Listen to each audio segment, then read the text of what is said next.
Stove వెలిగించి cooker పెట్టి కొద్దిగా ఆయిల్ పోసుకోవాలి. చెక్క, లవంగాలు, యాలక్కాయ వేయాలి.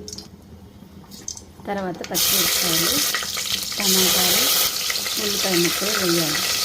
కొద్దిగా ఫ్రై అవ్వనివ్వాలి. తర్వాత కొద్దిగా అల్లం వెల్లుల్లి పేస్ట్ వేయాలి. పచ్చివాసన పోయేంత వరకు ఫ్రై అవ్వనివ్వాలి. మీల్ మేకర్ని ఒక 10 నిమిషాల ముందు నానబెట్టి ఉంచుకోవాలి. తర్వాత దాన్ని ఇలా పిండేసేసి ఇందులో వేయాలి. ఒకసారి బాగా కలుపుకోవాలి. తర్వాత రుచికి సరిపడా ఉప్పు వేసుకోవాలి. తర్వాత కొద్దిగా కారం కూడా వేసుకోవాలి. ఒకసారి బాగా కలుపుకోవాలి. కొద్దిగా నెయ్యి కూడా వేసుకోవాలి. తర్వాత కొద్దిగా ఫ్రెష్ పెరుగు ఉంటుంది కదా, అది వేసుకోవాలి. 2 స్పూన్లు వేసుకోవాలి. బాగా కలుపుకోవాలి.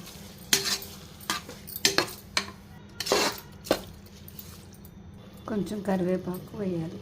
తర్వాత మీరు ఏ సైజు గ్లాస్ తీసుకుంటే దాంతో బియ్యం ఎంత పోస్తారో అదే గ్లాస్తో 2 గ్లాసులు నీళ్ళు పోయాలి. నీళ్ళు బాగా మరుగుతున్నాయి కదండి, ఒకసారి ఉప్పు చూసుకోవాలి. ఉప్పు బాగా సరిపోయింది. ఇప్పుడు నానబెట్టి ఉంచుకున్న బియ్యం వేసేసుకోవాలి. కొద్దిగా కొత్తిమీర కూడా వేసేసుకోవాలి. ఒకసారి కలుపుకొని కుక్కర్ మూత పెట్టి 2 విజిల్స్ రానివ్వాలి. వేడి మీల్ మేకర్ బిర్యానీ రెడీ అయిపోయిందండి. మీరు కూడా ట్రై చేయండి.